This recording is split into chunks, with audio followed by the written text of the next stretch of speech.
it's time to be happy. You know, there's all this stuff in the world. There's, you know, we got the swine flu right now. We got the economy and all this. And we're always seem like we're chasing that material goods in order to make us happy. Well, guess what? That's not really what's going to do it. Best-selling author Dr. Robert Holden joins us this morning. His new book is called Be Happy. And he's also here to talk about a big event coming up. Good morning to you. Morning, Dan. You know, I'm Pleasure just sitting to be here talking to you, and I feel better about myself already. Well, I'm pleased about that. That's good. I must be doing something right. You really are. Okay, now, a couple of things. This is very, very interesting.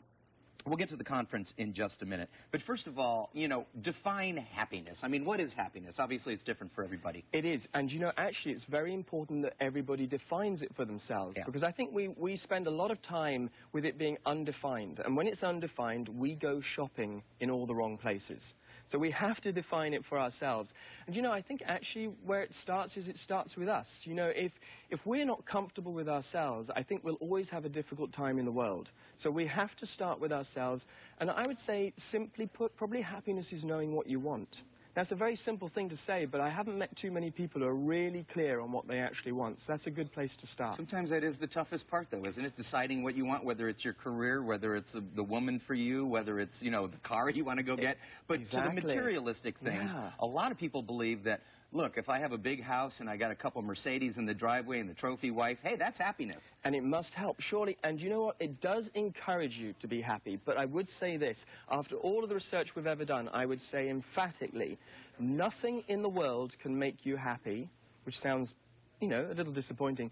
Everything in the world can encourage you to be happy. Yeah. The world offers encouragement. Fundamentally, we have to choose it for ourselves. If we don't choose it, no matter what the world gives us, we'll always be slightly disappointed. So it starts with a choice. Tell us about the Happiness Project. And you actually train people, and over in England, in some cases, it's government-subsidized training for people to become happier than they are right now. And something actually happens in the chemical balance of their brain. Yeah, we have an 8-week happiness program which has been running for 15 years, originally government-backed, on our National Health Service, as we call it. Yeah. And basically independent scientists have tested this program whilst people have gone through the 8 weeks, but also for another 6 months afterwards. And the scientists found that people consistently were better. And in fact, the scientists declared the program as a genuine fast track to happiness.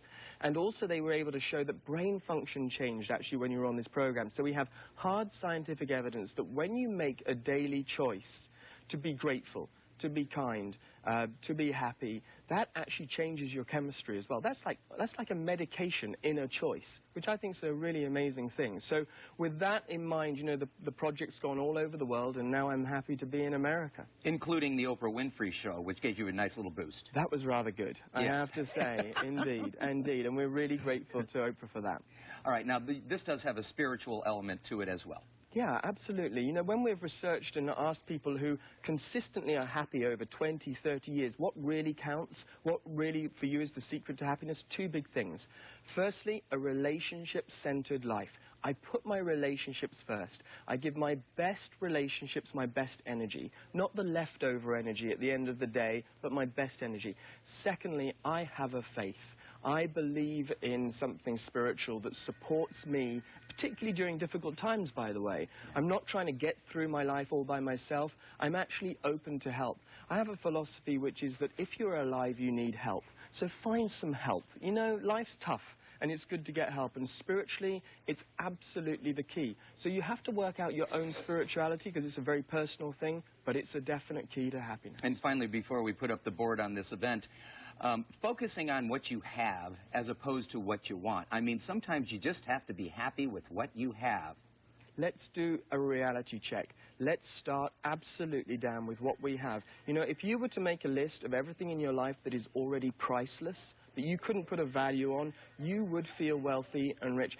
And there's an interesting thing. The more you acknowledge how much you already have, the more you will begin to attract even more of that. So there's a self-fulfilling prophecy here in there. We hear a lot about the law of attraction. We hear a lot about it because it actually works. Yeah. But it starts with happiness now. One of the biggest blocks to happiness is what I call destination addiction. We're waiting to get to there, wherever there is, before we're going to be happy, sexy, gorgeous, kind, generous, wonderful.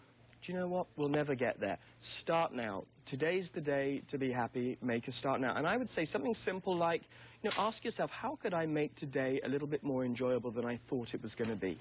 Get to work on that, and you can have a good day. All right. These are great words. I could talk to you all day long. A Weekend for Your Soul is what it's called. It starts on Thursday, goes through Sunday, out at the San Diego Convention Center, and the list of speakers goes on and on and on. Great inspirational speakers out there, great authors of inspirational books, and you are one of them. Be happy. Nice meeting you. Dan, thank you very much indeed. Thanks a lot.